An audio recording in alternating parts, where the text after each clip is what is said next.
Ang hilig mo kasi mag-smuggle ng mga issues na wala namang kilalaman sa pinag-uusapan eh. Pinag-uusapan impeachment. Biglang may investigasyon ng NBI, sasawsaw ka. Then isma-smuggle mo yung issue ng Taguig. You want to cement kasi all these issues na para ikaw lang ang bida. Boto kasi sa impeachment laban kay Vice President Sara ang talagang pinagkakaabalan mo. Halatang halata. Kaya mga kababayan, mapapagalitan to si Senator Lacson kasi ang strategy, ipunin muna lahat ng tingin nilang hawak nilang dumi, ika nga, para before the botohan gamitin. Kaya lang hindi makapagpigil dahil inis na to si Senator Lacson dahil sanay siya boss eh. Sanay siya nagmamando, sila ni Senator Tito Soto. Ang problema nga natanggal, tapos hindi rin binalik sa kanya committee, tapos ngayon, syempre ang nasusunod sa Senate, si Senator Win Gatchalian at si Senator Chis Escudero dahil impeachment eh.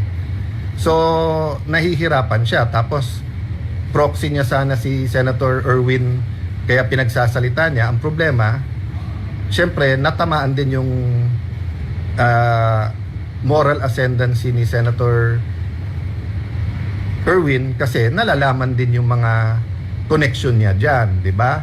So, nung una, Senator Panglito Lacson was targeting Senator Erwin, kaya nga yung contractor, di ba, sa opisina niya, sa Senate, may ebidensya daw siya.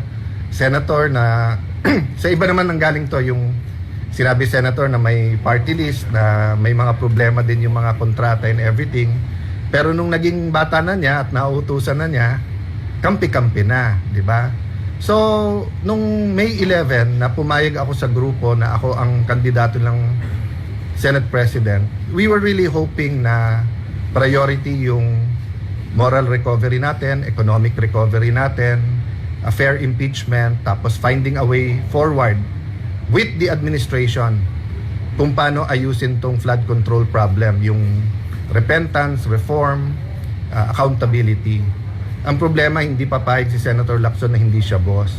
So ulitin ko po, dalawa po kasi yung ghost, di ba? Ang ghost is project at saka ghost po is people, di ba? Yung sa Pinoy ba, marami pa ring maniniwala na pagka mali yung pagkamatay, may multo, may ghost. So wala pong ghost sa amin, ghost po na ghost project. At kung sasabihin niya ghost ng Kuratong Baleleng, and with all due respect kasi napakalapit ko rin sa pamilya po ng Dacer, sa Dacer Corbito double murder, yung ghost nun na hinohunt pa rin kung sino yung tunay na nagpatay at yung mga mastermind nun, wala po sa Taguig yun, Senator Lacson. Hanapin mo kung nasan yung mga ghost na yon, di ba? Ang hilig mo kasi mag-smuggle ng mga issues na wala namang kilalaman sa pinag-uusapan eh. Pinag-uusapan impeachment. Biglang may investigasyon ng NBI, sasawsaw ka. Then isma-smuggle mo yung issue ng Taguig. You want to cement kasi all these issues na para ikaw lang ang bida. Hindi naman po ako nakikibida eh. 'Di ba si Senator Marcoleta, alam namin ginawa mo behind the scenes, yung case build up, hindi mo naman trabaho 'yon. Tayo, matagal tayo magkasama. Kilala ko rin naman yung mga nagbibigay sa'yo pag eleksyon eh. Di mo naman dineclare, di ba? So plunder din ba yon? Or ang sagot mo, pareho kay Senator Marcoleta, ginamit mo naman yon. Di ba? Ginamit mo naman yon. Hindi mo namang binulsa. Kaya nga sinasabi nung mga lawyers, 90% to 100% makukulong kung yung doktrina kay Marcoleta ay gagamitin sa lahat, di ba? So guys, integrity napaka-importante sa church, sa school, sa teachers, sa isang bansa, sa ekonomiya natin. So, seryosohin natin yung impeachment. Kaya kami nililito eh. Kasi bukas supina pag-uusapan, Tuesday yung NBI. Yon, tapos yung NBI sinupina yung organizing committee ng Southeast Asian Games sa Friday. So, maging, kanina sabi ko yung hate the sin, not the sinner. So wala pa naman ako dun sa hate the sin, love the sinner. Lalo kung kadebate mo kasi minsan syempre tao ka rin, But kailangan dumating tayo doon, di ba? But the very least, don't hate the sinner. So, may pag-asa ka pa, Senator Lacson, kasi may history ka naman ng paninindigan.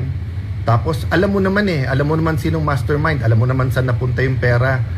Ilan na lumapit sa'yo na may ebidensya, kaya lang tinalikuran mo na, kaya hindi ka kinakausap. Pero pagka tinalikuran mo yung amo sa admin at binalik mo, yung integrity is within your hands, hindi sa akin. Pag ang tao may integrity, walang makakasira nun. So kahit pagbintangan mo ako at sabihin mo, tinitira ko integrity mo. So lahat ito, ang daming nagpo-post sa kahit anong site, ang daming nagpo-post about you. So hahanapan mo ng dumi yung bawat Pilipino na tingin na wala kang integrity or na sinanla mo yung integrity dyan sa flood control issue na yan. E di tubusin mo, sinanla mo lang naman di tubusin mo.